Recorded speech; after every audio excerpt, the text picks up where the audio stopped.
Τρίτη και τελευταία στάση μας εδώ στο εργαστήρι της Color Art. Ήρθαμε να δούμε αν ο Μίλτος κατάφερε τελικά αυτό το παλιό ρομπούστα με τις σκουριές και τις σαπίλες να το κάνει ποδήλατο. Για πάμε να δούμε.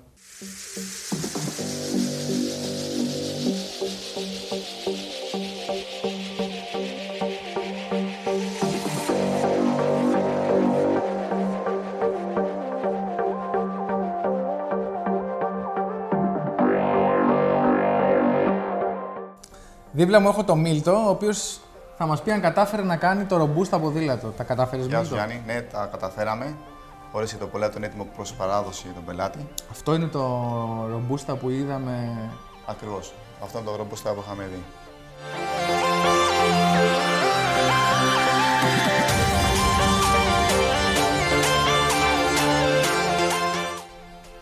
Άλλο ποδήλατο είναι, Έγινε καινούριο, ναι.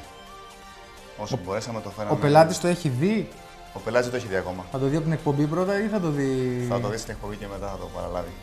Μίλτο, ποια ήταν τα στάδια, θες να τα πούμε λίγο στους τηλεθεατές, πώς Ναι, ξεκινήσαμε φυσικά, και πώς έφτασε το ποδήλατο εδώ? Λοιπόν, το ποδήλατο το έφερε ο πελάτης, το λύσαμε, πέρασε από την αμοβολή για να φύγουν οι σκουριές, τα χρώματα τα παλιά που είχε πάνω. Από εκεί πέρα μετά ρίξαμε την προεργασία, την κατάλληλη προεργασία, για να το μονώσουμε. Τρίφτηκε, ήρθε στη σωστή ηλία επιφάνεια όπως έπρεπε να έρθει για να μας προετοιμάσει να πέσουν για τα απαραίτητα χρώματα επάνω.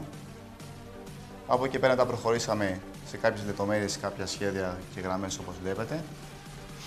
Και μετά... Αυτό είναι το χρώμα το οποίο είχε από τη μάνα του, όχι? Αυτό είναι ένα παρόμοιο χρώμα της μάνας του. Δεν μπορούσαμε να βρούμε φυσικά το χρώμα το τότε. Φέραμε ένα παρόμοιο μπλε, πέρελα όπως το βλέπετε, διαφέρει αρκετά.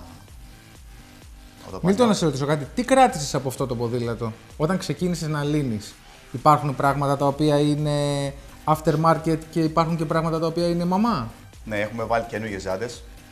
Οι παλιές δεν μπορούσαμε να τις φέρουμε σε να τις επισκευάσουμε. Ήταν αρκετά τρυπημένες, βιασμένες και σαν κόστος δεν θα συνέφερε, ούτε δεν θα μπορούσαμε, δεν γινότανε.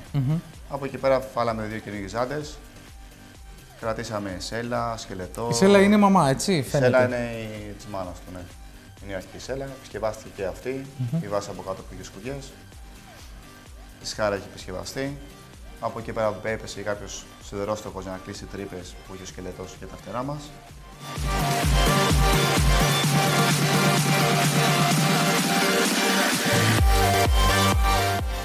Μίλτο, τι σε δυσκόλεψε σε αυτή την αναπαλαίωση? Υπήρχε κάποιο συγκεκριμένο κομμάτι στο οποίο είπες αμάν? Η δυσκολία πραγματικά ήταν στο δέσιμο του ποδηλάτου. Δεν μας δυσκόλεψε ούτε το λύσιμο, ούτε τρίψιμο, ούτε τίποτα, μόνο δέσιμο. Ήταν πραγματικά το δέσιμό του λίγο. Το δέσιμο γιατί? Τα εξαρτήματα, δηλαδή βασικά στις ζάντες, δεν μπορούσαν να ακουμπώσουν στο πλαίσιο και στο πυρήνιο του ποδηλάτου. Είναι πιο καινούργιες οι ζάντες, λίγο διαφορετικές από τις παλιές, οπότε ήταν και λίγο δύσκολο να μπορέσουμε να τις φέρουμε. Τα κατάφερες όμως. Σωστά, ναι. Να σε ρωτήσω, αυτό το ποδήλατο, το κόστος αναπαλαίωσής του, ποιο είναι? Αυτό στήχησε τα 250 ευρώ. 250 όλα ευρώ. μαζί, ναι.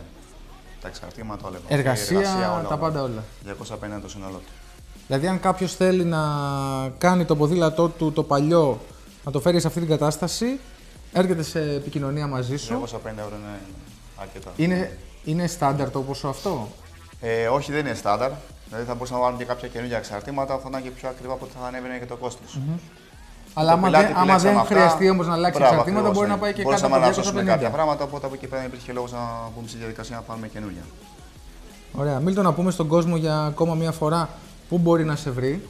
Μπορεί να με βρίσκουν μέσω από το site μου www.colorart.gr και από εκεί πέρα μέσα έχω και τις απαραίτητες πληροφορίες, το τηλεφωνό μου, για να μπορέσουμε να επικοινωνήσουμε και να κλείσουμε κάποιο ραντεβού.